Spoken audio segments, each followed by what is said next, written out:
Hey, welcome back to Spirit Music Meetups. Mike Burris here. Anointed, prophetic, and spontaneous music, drum lessons, all kinds of things on this website. But we're on the conversational prayer page, and I say conversational because there's many words used for prayer. English just says prayer. Oh my gosh, no way. Many different Greek words used for prayer just in the New Testament. And they all mean something different. But that's the problem with English. No differentiation. Really sad. Proseuche or proseuchomai is the verb, is a dialogue of prayer. It's a conversation with God. It's something you do in a relationship. You're not dictating or telling somebody, God, your laundry list of wants and needs, demands. That's not a relationship. That's a vending machine. That's Santa Claus. You don't have a relationship with Santa Claus. You just tell him what you want. You go push the buttons on the vending machine and expect it to spit it out. And that's what people think prayer is. That's more like the word supplication, which is Greek deesis, D-E-E-S-I-S, and other words used for crying out to God and demanding or requesting or having an entreaty. There's different words English uses. So let's get that straight. There's a lot of blog topics here. Wow, 22. I'm going to roll through them quickly. Plan A of God. You know, God had a plan for man. It was in the Garden of Eden. And they left that plan. And he had a plan for man in Exodus 19 and 20. He calls all his people up. He had a plan when he talked to Abraham. Before that, he had a conversation with where they're hearing and talking to each other. And then he calls the people out of Exodus up the mountain to do the same thing, to be like Abraham. And he didn't want to just have a conversation with Moses. Calls the people up there, and they refuse. They said, Moses, you do that for us, and we will listen to you, Moses. Oh my. That started religion. That created a mediator. Things had to be written down for people to follow. There's a lot lost in translation. There's a lot lost in the teaching, hierarchy of disseminating the word. And so much goes into this, and yet it fails miserably. Because God's original plan was come up the mountain, go through your fears, the darkness of your fears, meet with me, and I'll make you holy. I'll cause you to be holy. I will write my ways right inside of you. So the new covenant comes to restore that. Jeremiah 31 and Ezekiel 36 and 12. All these verses restoring that plan A. So blog topic 1 is all about that. Blog topic 2 is a short summary of a study that led me to understand God's simple plan A from the previous blog. So you want to read that. 4 parts of 1 obedient step with 3 results. There's 1 really step you have to take. There's 4 parts. We can kind of break it down for you. And then you get 3 results from it. That's powerful. Man, you want to read 1 and 2. Eye-opening when God sets me on these courses. Number 3, relentless devotional conversational prayer is often required to experience spirit baptism for God's enabling power. No kidding. You have to go seek the Lord, and you have to wait upon the Lord, and you have to be patient. And a lot of people aren't, so then they never break through the forces of darkness and evil that were coming against Daniel when he was praying. So we got to be a little persevering here, and God is also looking at our hearts. You know, if you just ask one time and walk away and say, God didn't answer my prayer, and have a conniption fit like a spoiled little brat, maybe your heart's just really not into it. Maybe you're not seeking God with your whole heart. Well, he knows. He saw right through it. Blog topic 4, religion concerns itself without more than an intimate relationship with God himself. Yeah, it concerns itself without more, it should say with more than an intimate relationship. I'll correct that. Blog topic 4. Yeah, they want something else. Religion wants something else other than just having an intimate relationship with God. Blog topic 5. What would Jesus say to so many religious Christians today? So when you look at all this, what would he say to religious Christians today?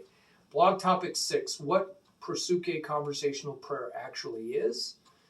So it really goes into the definition and its use and what the verb proseuchomai really is. I'm going to look at all the uses of these words, and so you can see what it means in context. Context always defines a word. Don't believe what a dictionary says. Look it up. Conversational prayer, this is 8, blog topic 8, includes another word very similarly spelled proseuchomai, which means drawing near, close beside, and eggizo, which means very close beside God himself.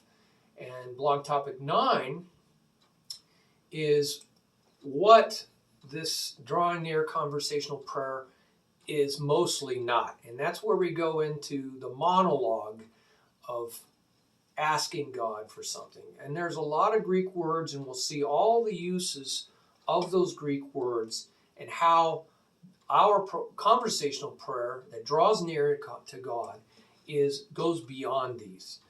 And yet the modern church and English Bibles really confuse things. They think they're the same thing, but they're not. Blog topic 10 is saying it has to go beyond asking, seeking, and knocking, but especially to delight in God himself, not just his stuff. So it does include asking, seeking, and knocking, but not for stuff.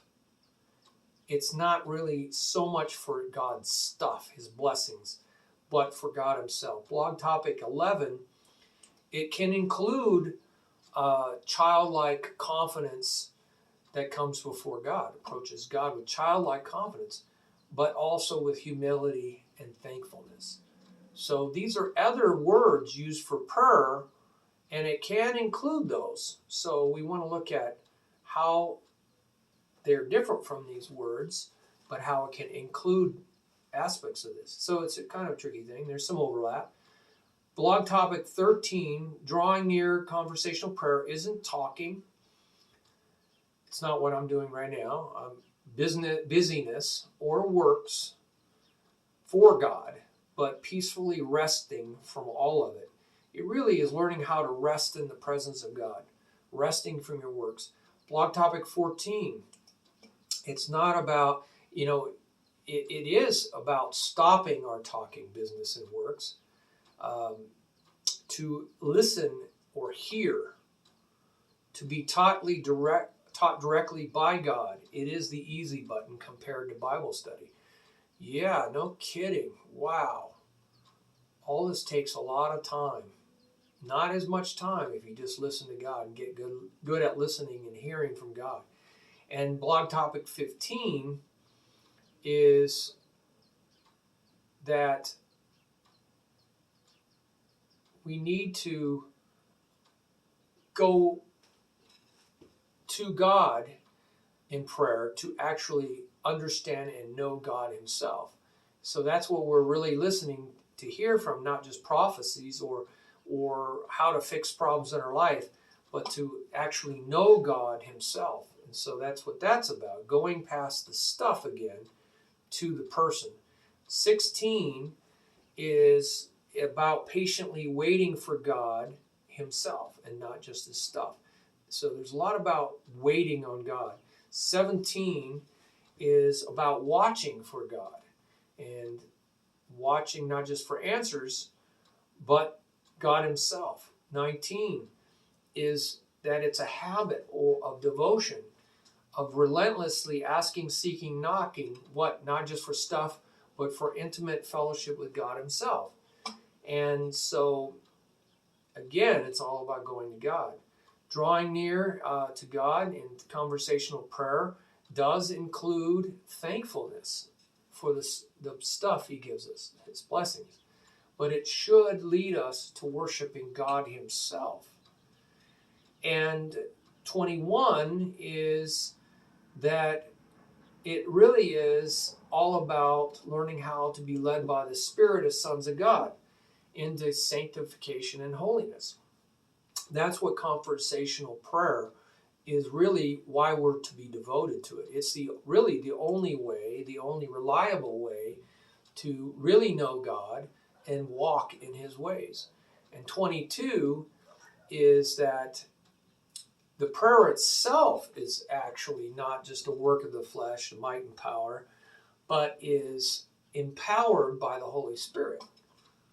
See, when we, again, surrender to the Holy Spirit, he empowers our prayer, even by giving us prayer by tongues, which builds up your holy faith.